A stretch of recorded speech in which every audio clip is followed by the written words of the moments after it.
Baik saudara-saudara, jumpa lagi di channel kita Mandala Huta Galung. Jadi hari ini kita akan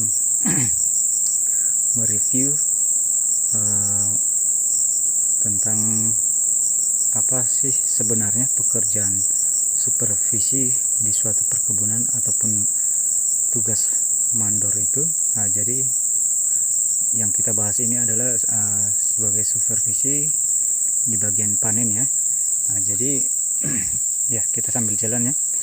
Jadi inilah sebelum kita jika pagi hari seorang supervisi itu ataupun semua karyawan divisi ataupun updeling itu akan berkumpul dan melakukan yang namanya apel pagi ataupun briefingan pagi hari. Jadi semuanya disitulah diaturkan semuanya pekerjaan oleh supervisi bagian masing-masing ke karyawannya. Dan jika untuk seorang supervisi panen ataupun mandor panen, jadi dia akan membagi ancak-ancak dan blok mana yang akan dipanen di hari tersebut. Jadi sesudah dibagi ancak ke karyawannya, dan disitulah dia setelah bubar briefingan baru dia ke lapangan dan memastikan anggotanya itu akan betul-betul di dalam ancak yang sudah diarahkan ataupun di blok ancak yang sudah diarahkan oleh supervisi tersebut.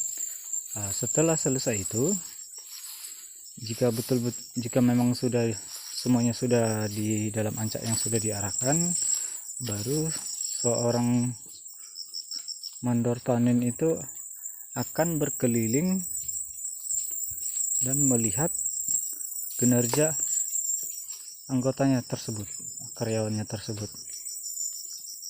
Dan disitulah dia, apabila sudah ada yang sudah selesai memotong buahnya, jadi karyawannya ataupun anggota panennya itu akan mengeluarkan buah ke TPH di pinggir jalan ya. Di situ dia juga bisa memeriksa buah yang sudah betul-betul yang sudah masuk ke kriteria panen. Jadi memang ada sebagian kasus anggota itu di dalam setiap panen itu kita mempunyai kriteria buah yang layak panen ya.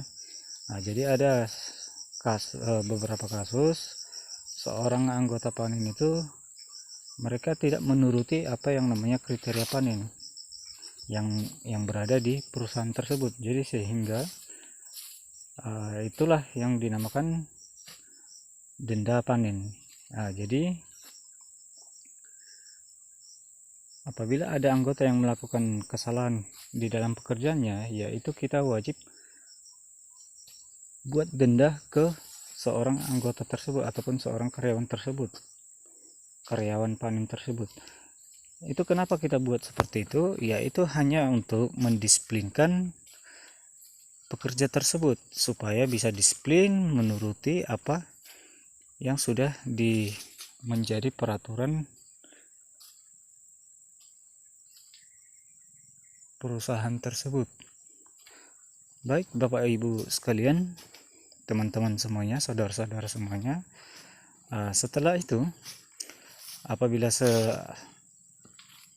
pemanennya sudah menyelesaikan ancak, jadi tugasnya supervisi itu apa lagi? Nah, disitulah tugas pentingnya supervisi itu lagi. Dia akan memasuki ancak tersebut, memeriksa betul tidak seorang anggota panen itu ataupun karyawan panen itu betul-betul sudah melakukan tugasnya, yaitu memanen semua buah yang di dalam ancak tersebut dan mengeluarkannya. Jadi kalau di sini Bapak Ibu semuanya, di perusahaan ini kalau pemanen di sini itu mengutip brondolnya sendiri. Nah, jadi apabila ada suatu pemanen yang sudah selesaikan ancak, disitulah tugasnya mandor memasuki ancak itu, melihat buah sudah terpanen atau belum, buah sudah dipanen semua ataupun sudah dikeluarkan semua, dan termasuk brondolannya dikutip atau tidak. Nah, karena di sini di perusahaan ini pemanen itu mendapat harga dari brondolan, mendapat tambahan gaji dari brondolan tersebut. Nah, di situ juga apabila pemanen tidak mengutip brondolannya, nah di situ akan kita lakukan denda. Kenapa kita lakukan denda? Ya seperti yang saya bilang tadi di awal video tadi, untuk mendisiplinkan pemanen tersebut, mendisiplinkan agar menuruti apa yang sudah menjadi peraturan di perusahaan tersebut. Jadi disitulah tugasnya seorang mandor. Apabila sudah anggotanya sudah menyelesaikan ancaknya, mandor tersebut akan memasuki ancak tersebut. Nah, baik saudara-saudara, ya sepertinya kalau ancak ini betul-betul sudah dipanen dan brondolan terkutip, ya saya rasa tidak perlu kita melakukan denda panen. Karena apa? Karena memang betul sudah dikerjakan pemanen tersebut yang menjadi peraturan di perusahaan ini. Oke, bapak-bapak dan ibu-ibu semuanya, ya saya rasa cukup sekian di sini. Jangan lupa like dan subscribe, karena like dan subscribe itu tidak berbayar alias gratis, agar kami untuk kedepannya lebih semangat membuat konten-konten yang lebih baik tentang dunia persawitan. See you next time. Dah.